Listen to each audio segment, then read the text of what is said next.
Est-ce que Kofi est jaloux de ses collaborateurs? On va exceller la Katia vie. Jaloux, Moutaïbo, le français, tu as jaloux Nindeni. Bon, ton pire souvenir? Mon pire souvenir.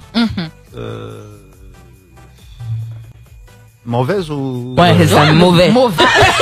Basali tout. Basala nyonso. Banongaka Kofite. Ngayoyo. Patron na bango. Le maître de double demeure. Enagola Kisa. Qu'est-ce que vous pensez à principe, l'enfant doit faire mieux que son père? La musique, par exemple. Enagola Kisa. Kengainde Kofi Olomide. Ozo Kansani, la principe où l'enfant fera mieux que son père. Okukatanga lisusu phrase te. Enagola Kisa. Kengainde Kofi Olomide. Que Bazala Ponga Lazare.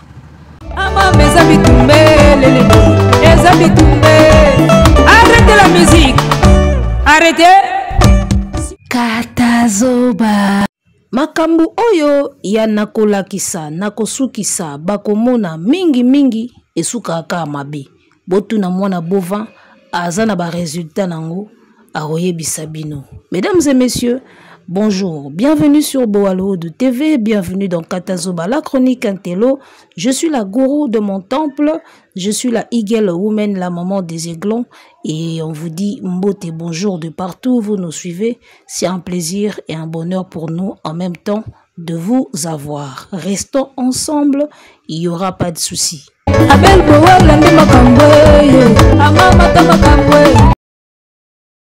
Mes félicitations à Monsieur Israël Mutombo, dit Papa Sango. En tout cas, on a payé ma félicitations parce que depuis Congo, Ezala Congo. Le seul journaliste Oyo a maîtrisé la biso Kofi Isakai. En tout cas, maboko vraiment pour Israël Mutombo quoi. Moi maboko vraiment pour na quoi Papa Sango quoi. Mutupena a maîtrisé la biso Kofi Isakai. Kofi na ba journaliste à Congo Izalaka kita. Banda depuis la nuit des temps disons. Izalaka problème. Combien de fois Kofi na ba journaliste à Congo ba benda na ka na ba plateau.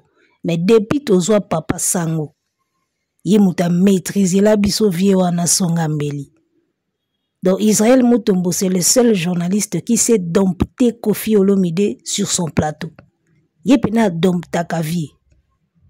Et puis yena vie fuba kenda ka boy parce que yeka muta koka Kofi. Na âge na ndenge il fallait ka ezalaye. Il fallait kaka ezalaye ba Marius Munga ba Nati Lokole ba Jakinda la ba zozo ba problème na ba Kofi. Mais mutu pena oya kokela biso Kofi ezaka Papa Sango. Maboko makasi pona Papa Sango quoi. Bon bref. Alors, selon la politique qui a reçu Kofi Olomide, émission à 1h et quelques, to monindenge bakena masolo. En tout cas, les émissions moko ya monene penza. Ya lokola musunya nzoko, oyo mutu na mutu sifwa kateteni na ye okata ndambu lelo ndambu lobi kuna. Pona ba analyse na ba recadrage. Eza vraiment émission mobimba. Donc, nga na talaki yango mwa ndambu, lelo na tele yango su mwa ndambu. Et yango toyeka na recadrage ndeka to sala rango. Alors la première des choses, ce que j'ai remarqué en regardant Vienabiso ya Bogar, Vienabiso songa mbeli na plateau ya Papa Sango, on sent que tala vient souffrir. Et na mukuse vient souffrir. Au monivé vient à souffrir. Il n'a pas encore été guéri de sa divorce. Et son divorce, le divorce. Il n'a pas encore été guéri de son divorce. Il n'est pas encore guéri de son divorce. Et ça, na makambo ezo lia ye na kati. Ka ki tetu, ki Kofi, yango moni azo zala kaka. Mais vie azo souffrir. A ondimango lelo te pa ko isa bendele te. Yaba biloko bandimaka na fin ya vie, tout na fin ya carrière. A ondimango lelo te. Mais il souffre. J'ai senti la souffrance en lui. Que c'est quelqu'un qui souffre. Au senti malobazo bimisa, makambazo loba. Tu sens que quelqu'un qui n'est pas en paix avec lui-même déjà. Il n'est pas en paix avec lui-même. On sent que quelqu'un a katine moko bitumba iza na katine. il n'est pas en paix avec lui-même déjà. Il n'est pas non plus en paix avec beaucoup de gens. Il souffre. Tala. Au moni, souffrance ya mobola, ezaka souci ya koluka lipa na kwanga. Souci ya koluka transport na koma matetende ni na kebeta matolo. Bana baolia ni na tongo na pokwa. Souffrance ya mobola eutaka wana. Place à kolala. D'accord, na ofuta mai ndeni na courant. Mais souffrance ya batambongo. Po bango basi balonga social. Souffrance ya batambongo ezala ba blogo mike mike oyo. Moi divorce. Mutu moko azoleka ona succès. Mutu moko azosala makambo boye. Vous comprenez? Souffrance ya mobola ezaka vie sociale. Souffrance ya riche. Ye lokola se alonga vie sociale, souffrance ya riche ekomaka na babiloko mike mikeo. Bana bazotungisa, divorce ezolia ye, côté kuna carrière ezopesa te, souffrance ya batambongo ekomaka na bapoya mike mikeo. Le vieux azo souffrir. Comment mutakoleka na plateau ya émission? Oui, quoi annoncer une bonne nouvelle. Date ya hippodrome. Mais on sent qu'en toi, tu n'es pas en paix, comme si tu n'es pas heureux. T'as fallu annoncer à la date naïe. On sentit qu'il prend plaisir lui-même déjà. Na ba date naïe na makam naïe. Fallait prendre du plaisir na makam naïe déjà. Oui, quoi annoncer batou, annonce ya kitoko. Mais t'as l'attitude. T'as la balangage azo bimisa. On sentit que muta onyonga nelo mobwe, ti lelo pota moko na nebikate na kati naïe. C'est de la souffrance, hein? Bon, mon ango c'est de la souffrance. Au balande mission, on attend tout cas que l'andang mobimba. Bon sentir n'engue vient s'exprimer dans le plateau, on sent quelqu'un qui n'est pas en paix avec lui. Paix intérieure à nangote. Kimia ou yakati, ezanaïti. Il souffre. Il souffre de beaucoup de choses, beaucoup de mots. Tout le monde sait que fallait à utapanayo. Ce qui quartier latin peut-être en détoyeba été. Peut-être parce que Azaki n'a talent latent. Il pouvait aussi sortir de là et abimipe. Tout le monde a inos bi babima bongo et Simbape. D'accord. Tout le monde sait déjà que Yomutobimi c'est la bisofali. Mais nous le rappeler tout le temps. Qu'on rappela kayango ndi laksa ki mutao souffrir. Nga inde soki nga tende bazate. Nga inde maître. Nga Qu'on rappela kawana ba rappel wana yaondi laksaki quelqu'un souffre ozo souffrir pour bimisa mutu moko o lelo azo sala mieux que yo ozo souffrir pour bimisa mwana moko boye o ya leki bana nyoso bimisa na mwana o adoptaka ya wenge alekie ozo souffrir parce que musicien moko o ndima kiteke mutu moko akoki ko échapper yo na maboko na quartier latin akoma na level oyo eleki yo na kilelo. Tout beau sani ba exploit bosalate, mais ce que fallait faire aujourd'hui, et l'équipe, au bino nan bosalate. Fallait faire des choses aujourd'hui, au bino pe bosalate. Koleka izala bongo. Yuza na 6 points, nga pe na 6 points. Nga na baksi 4, yo tikali na 6 points. D'accord? Na komi na 10. Yuza na 6. Donc na leki yo na 4 points. Tolbite koza ne lorote. Wana 6 points na yo. Tolongoli yango te. Nga pe na 6 points na nga mena baksi 4 na komi na 10. Donc na leki yo na 4 points. Bonga na komi na ngo 10. Différence isa yango wana. O bosala bosala. On les respecte. Boza ba grand. Mais au fallait abakisi ba chiffre au bosala te. Ya on tolobaki fallait à l'équipe bino. C'est simplement ça. Deux équipes ezo bunda. Ezo beta match. Bachi 1-1 ba égaliser. 1-1. Moko ti 3 buts, bino botika liga na 1.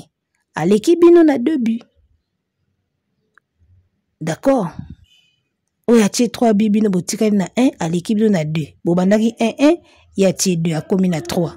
Donc à l'équipe bino na 2 buts, bino boa na moko. C'est ça auto baka fali à l'équipe bino. Donc bino bosali ye pe ye asali sko moi likolo nango.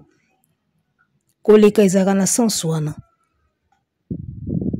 Parce que le losobika a fallu à l'équipe Kofi. Jamais. Aza mukolo na ye. Abanda avant. Yo koko banda avant.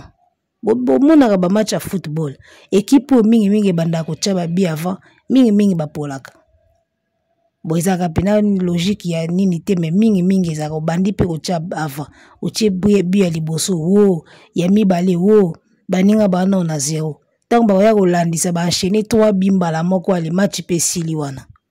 Donc c'est pas parce que banda avant que mutasima ko le kaoti. D'accord? Donc voilà, qu'on rappelle à Kabiso tout le temps que yo muto bimisa mutu, c'est là où on sent que tu souffres. Ou souffrir de la réussite naïe. Voilà. Tout ce que j'ai senti dans le plateau à Papa Sango, c'est un homme qui souffre de la jalousie, de son divorce, de la dispute naba naïe. Il souffre de tout ça. Il souffre de tout. Au moni. Encore boro didisto na otako beta wana na festival ya Abidjan. Yo moni vient répliquer te. Liboso zaki oche toche, obwaki na bwaki. Ko swana na bango bandoki bongo didisto na sali boy ya azui menu. So didisto na lobi eloko moko boy ya yembi. So didisto na sali crise moko boy ya azui sindi ba komo sala ba vidéo. Mais depuis kaka didisto na présenta Fali légende na Côte d'Ivoire. Nie. Et via zo répliquer te. Mututu aka na point faible ne. Et na place moko atozo bunda bitumba so ba simbi oka wana otiki nyonso. Vous comprenez? Ya lowa banoko bayebi ke so zo bunda bitumba na noko so kangika na katikata makolo. Wana ta kangi okachi moko otika. Vous comprenez? Atoza makasi nde nini obunda na mutu. Obunda na ya moko avimba ba paki so kangika na babule. Atika nyonso ka wana. Akofungola kachi ye moko atika komo bengo yaya. Mututu aka na place na ye oso ba simbi atiki tu. De place wana didisto na asimbaki wana. Osanti pena ki vie abandonné. Vie abandonné abina suki awa. Oyembi mame yenga e. Osali ba makambo e. Ti na suka filme. Ba ebeta oka bord na Côte d'Ivoire. Fali Ipupa légende. Didi Stone muta présenter yango. Wana mna ba simbi ve na bambuma. On était vu abandon. Sui. Nazeli réplique na moni lote. Donc voilà, chacun de nous a son point faible. Il faut y avoir des points faibles ni zarawa. So simbi ka wana nie bitumbe sila. Nini bitumbe yinda ki boye siliga na minute. Ba simbi pesa mabe. Simbinga kota mabe. Nzambe marambo biso te mto bandaki biso pe to talaka tango bandaki bino moko bosi sango peka bino moko basimbinga kota mabe asimbinga sika mabe. Didi Stone yo amona mabe yo simbi père bakota mabe mote via lembine bitumba na Didi côté mona na simbi za kota mabe. Donc voilà, alors tolanda extrait à vidéo. Comme ça, na zonga na pakolango couleur. C'est parti, top. Moi, je suis le père. Est-ce que Kofi est jaloux de ses collaborateurs? Je suis excellent dans Katia vie. Jaloux, mon français, tu as jaloux n'indéni. Papa anglais, bah monsieur. Il faut se voir anglais ango. Il aussi c'est quand on est na Kati. Tenazo. Na se ya ba meke logo ni ya robo. O se quand non ça jaloux n'indéni. Non ça jaloux n'indéni. Mais comment o tata ndengeni azalo lendo te na mwana o yazolinga lekaye. L'enfant, le père doit être fier. Ce dit mwana. Quelle était la question? Pour tu mélanges tout là. J'ai posé dans le même contexte. Il y a bateau ba utake panayo. Didi Stone mwana mabe asimba pe à côté mabe bitumbe sila mbala moko. Nie guerre mbamo esili. Alors, bateau ba utake panayo oyo tata ya ndenge nini? Aza fierté. Tata ya ndenge nini aza fierté na mwana oyo azo sala mieux que ye. Na munoko na yo moko lobaka, moi je suis le père. Siko tango ozo ndima le père, ozo ndima ngo bien. Siko tango basolo bape mwana ngo bimisi azo sala mieux. Kote wana sikoyo okomi ko samboye. ozondima ke oza père ya moto yo moto obimisaki moto ozosuka kaka na moi je suis le père ngamu nasala po azala siko moto yango azosala nini kozala na ye wana il y a des choses qu'il fait siko makambo azosala wana ndi ozolinga oloba ngo te car moi je suis le père ngamu nasala po azala mais makambo azosala po aza wana yango ozoluka koloba ngo te. Tu sens la jalousie na kati ya moto et au senti pena ke moto dégager jalousie na kati na ye na maloba na ye tout ça sent de la jalousie na maloba ba geste ba attitude au sentir jalousie.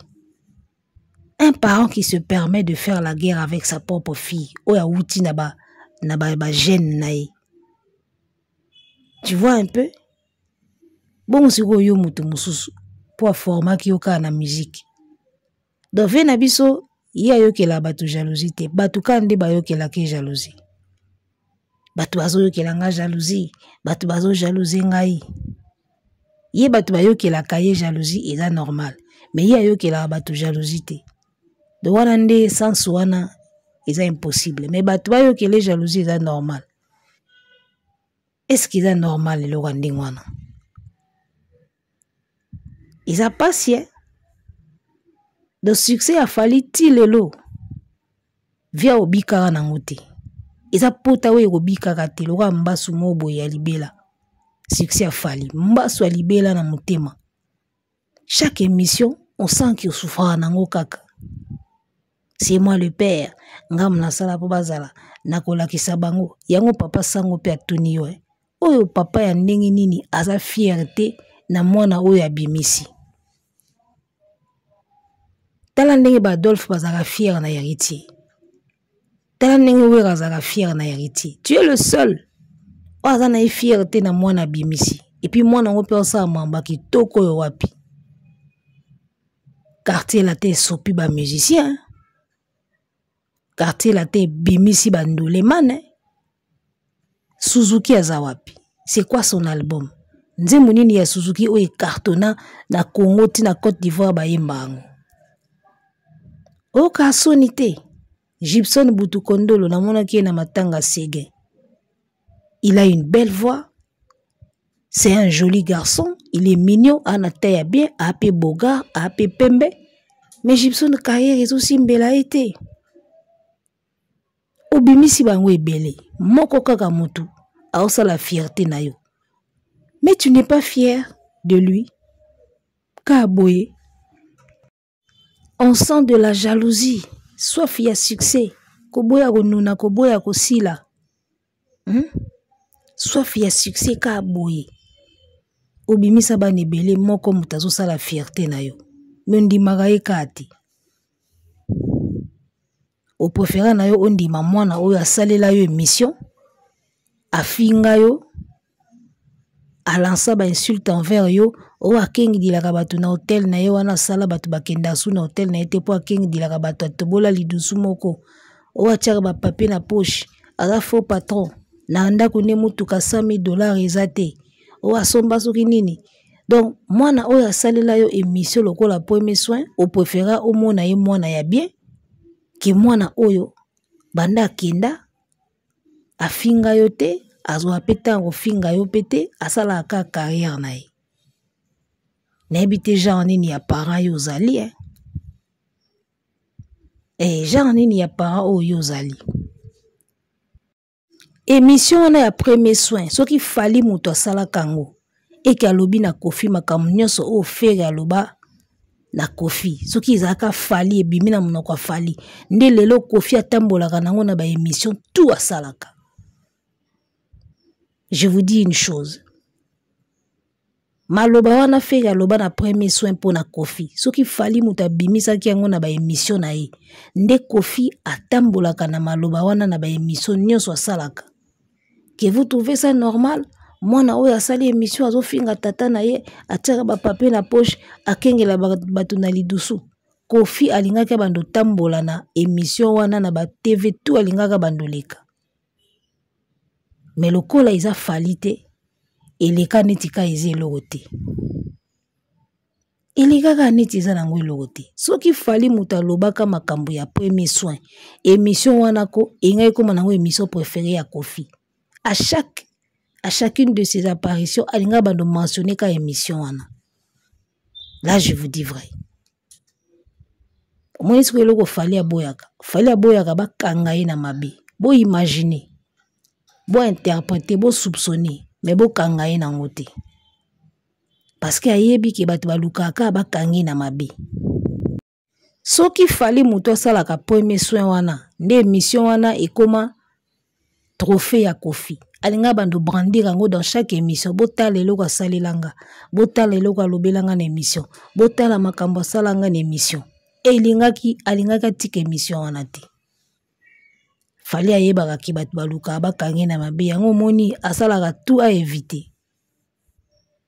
Faire suka mutema asala premier soin aloba na Kofi mais combien de fois Kofi a provoqué fali a suka mutema te po ya répondre nani siko vrai yanki nani vrai ya vrai noko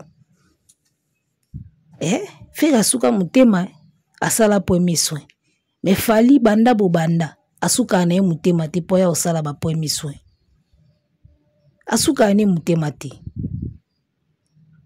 omoni bino bosuka ya mitema bosala ba premier soin po mutema esukaka fali siko ana émission moko te o mutema esuki ye aya bando lo ba batiaka ba papier na poche ba yebi ko yemba te donc bref tous les can étape mususu que ça soit même la classe moboti nyo soit lingaka ngala sali mona nanga sa ko lekangai musicalement na bano yo bimisaki est-ce que vous êtes jaloux du fait que bano yo botaki na musique bazo sala mieux que yo to bazo kana osala mieux que yo? Non. Qu'est-ce que tu penses des enfants au balingi ba boma ba parents na bango pour le succès? Bana mabe.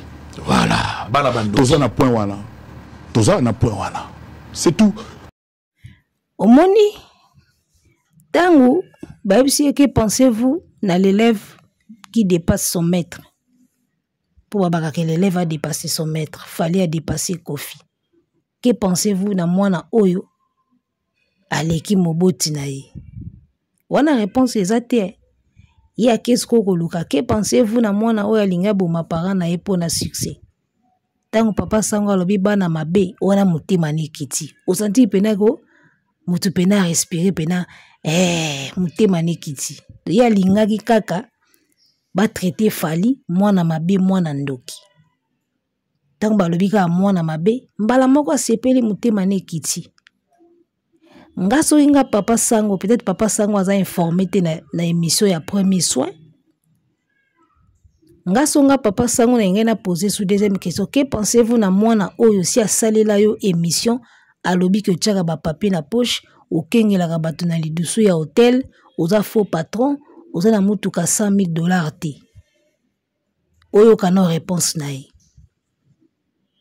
parce que lelo mwana ndoki ekomi fali o boza ko accuser azotiela yo ba bateau na roue ba pot de banane preuve ezate mais moto afinga yo preuve eza biso tutu wana ba vidéo ye aza na ye bien ye aza ni mwana malamu papa sango il fallait otunela biso vie que pense-t-il d'accord quand ninga biki que pensez-vous de l'enfant oyo alinga boma papa ni pona succès yo il fallait otuna ye qu'est-ce que lui pense de cet enfant oyo asalela yo émission premier soin atinda guitariste na ye afingaka yo achargea ye afingaka yo que pensez-vous de l'enfant oyo asalela yo émission ya premier soin aloba okengelelaka bato tiaka bapapier na poche atindi guitariste na ye ase charger na yo que penses-tu ou que pensez-vous de cet enfant là na yo kasuki ndoki kombo ya ndoki pe kobima na monoko na ye so okenda ye ne bongo olinga ko coincer bien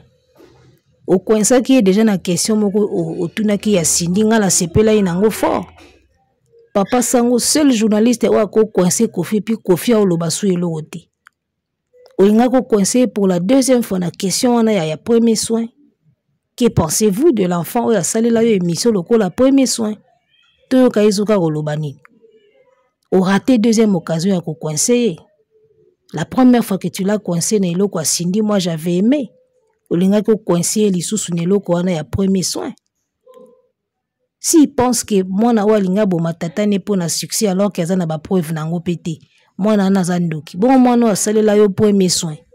Tu penses quoi de cet enfant-là? Réponse au Ningago Bete Yangoana. Alors, pour sentir que vie a souffrir, jalousie na kati, baba souci, ya ba divorce, makambe belé, donc, azalagana yete, il souffre toujours, tout le temps. Alors, tout la dernière partie, tout le papa sango a coincé qui est, et vena biso pena azangi maloba. Pour la première fois, na azangi maloba, azangi réplique. Ngam moko, nazo bate nzembo nini, eleki nzembo nini. Toza na lulu, toza na 10 mandats, bamando yo bamanda, toza na petit à quartier, toza na Calebas, na kati album ya Sindio, toza na Calebas, toza na Poupier, nzembo bo tutu ba ozele bima bo Poupier ko makala mingi te. Donc ça dit embarras des choix au sakanate. Et là on a kamoka que Cindy a imbi bolingo yazo exprimer teza oba komeli n'est pas. On est en direct, messieurs et dames, fidèles téléspectateurs, alors que ça a toujours été souhaitable. Oui, Mbelo qu'on a exprimé dans mon thème. Boki mbodi, ndika o papa sango abeti vena biso. Azangi na réponse. Liboso abandaki enano. Abandaki kofi azo se vante bika ninga se vantaka. Azo vante Cindy yembeli nganzembu. Cindy yembeli nganzembu moko. Papa sango atuni nzembo ngo yo mutokomaki. Abi mengaka mna komelaki banzembo. Siko papa sango azuiga wana. Akena isi kwa bime nzembo bazo yembela bolingo. Ifale ye moko nde Cindy euta na mutema na ye. Olege yo moko komele nzembo ako yembela yo. Moni teke. Isa ndige yo moko mi yembeli. Azwa ki ede abongo. O comprendre. Kofia bundi me akokika ko s'en sortir te. Aye nango lisusu abi eloko na kamwe kaka Cindy azo yembela bolingo na ye nzembo oye uti na mutema na ite eza texte ba komeli alors qu'ils ala souhaitable moto yemba malobo e uti na mutema na ye tala mama na ndika ya osakana te encore une fois bravo na papa sango tobetele maboko kwa tobetele papa sango maboko tala moto kokela biso kofika papa sango. Place à la Kofi Avandi nie azangi réplique. Pour la première fois, on a Kofi azangi réplique. Avandi pena nie. Bouge l'émission. Côté Cindy banzembo Cindy boyoka. Papa sango pena do akena ebongo ve azangi réplique. Pour la première fois, ve azanga réplique. Avandi nie. Tala. Usakanaka. Mutadom taka Kofi lo wa papa sango azate. Yefa kenda anika bongo. Donc voilà, yo yembela okomela Cindy nzembo o ya oyembela yo ata yo moko. Un minimum d'effort. Ye moko ko créer moi texte moko boy. Yo orienté kaka texte uti pa na yo ya yembi. Do yo moko mikomeli makambo ba oyembelo. Mais non. Soki zala ka bongo mais papa sango a raison, isa pena e uti na mutema na ete. E uti na mutema na ete. Donc voilà, na sepel na partie wana mabe, émission mobimba partie na lelika yango wana. Ba coincé penoka mutazangi réplique. Ngali ngabongo. O coincé mutu pena un niveau azangi loko répliquer. Wana ndeza rasko. Mama na likofi. Alors, to komi na biso na suka, to lingai kaka to recadrer. Moi ba débordement ezalaki na émission oyo. Alors, koyoka vi na biso nenga za ko vanter album ya Cindy Oyeko Bima. On comprend que c'est la promotion, c'est la pub. D'accord, so komisie lo no tenani ya komisie la yo. Mais nzambe nanga. Webige ti lelo via kansaka ke sala banzembo bien. Ti lelo via na biso kansaka ke sala banzembo bien. Album moko uto bima wat. O avant blana mosaka silika kende. Album moko uto bima. Nanzele kenda. Donc vie a okansaki ti lelo asala ka banzembo bien. Dommage. Yango na mutu mususi asila meye na okansa ndeka zaka neti na epoka ba 1990. Yaya. Kofi o wapi? Kofi abimisi album. Oyebite nzembo eza nini, titre eza nini. Non. époque ba papa bonheur ba Koweït rive gauche époque ya ba étage à suka banzembu nyonso oye bango de la première à la dernière chanson oye bien ndenge bandaka vous comprenez oye bango ndenge bandaka mais lelo ce n'est plus le cas vie et dans le bilan de 2025 on aurait fait le calcul na bango très bien parce que moninga na yawa na ina date na date mais na ina bad date très bien to ko annoncer en moto ya moni batu bazako zile mukoloni parce que na tozako sala makambo bien tozako boutique yango kitoko voilà très bien alors ba musicien bobongama via lobby aina date te mais aina bad date donc banda ko annoncer yango moko donc vi aina bad date azonga poto na kanda bobongama déjà héros donc Ferré bongama déjà ko faire lobby aina bad date alors 2025 beaucoup revoir ba calcul na bino oyo eza message tope c'est pas Ferré pour fali na habiter soki aza na temps ya obanga ba grimace oyo oyo eza makambo toyebisa yango Ferré bongama via lobby aye na ba date po yo muto tokanela 2025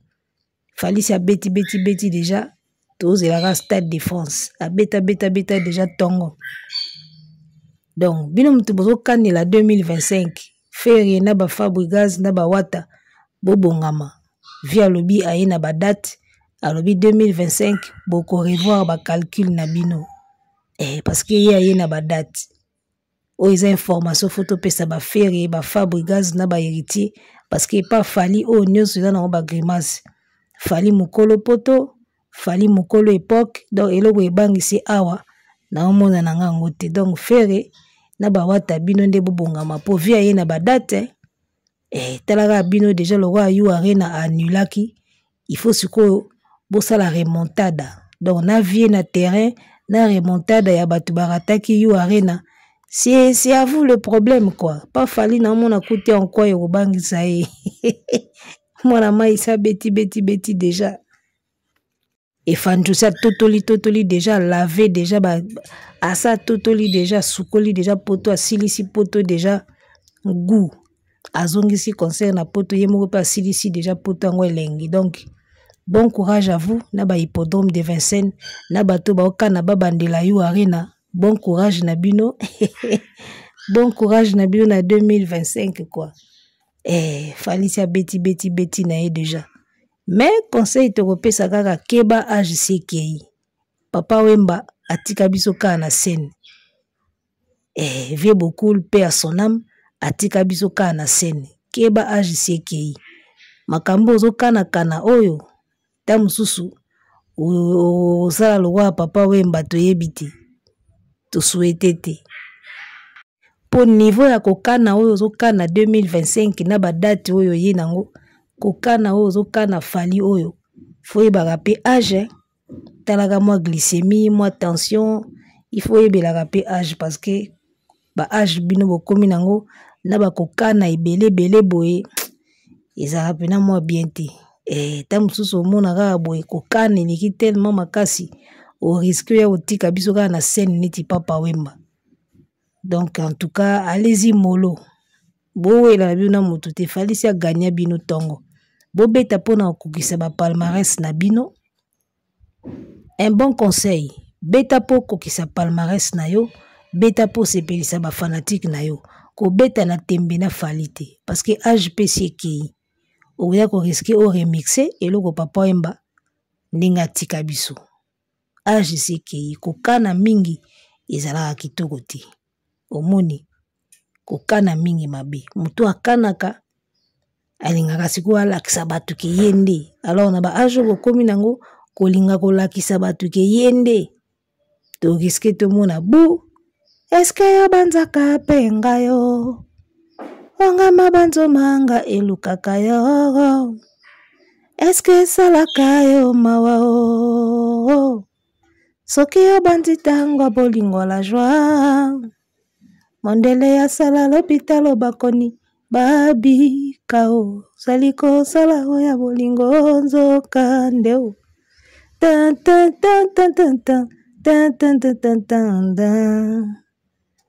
topesi ka conseil keba keba. Bravo na papa Sango mutakokela biso Kofi na journal yewana. C'est le journaliste oya domptaka Kofi, c'est le journaliste oya kokakaye. Bravo à toi papa Sango encore une fois et merci pour cette belle émission. Bon continuer ko sala ba émission ya boye pour bon nourrir ba chaîne na biso na ba recadrage kaka. Bino ba émission originale, biso ba émission net kaka na ba recadrage. To vivaka na bino. To suki na biso awa. Arrêtez la musique. Arrêtez quoi?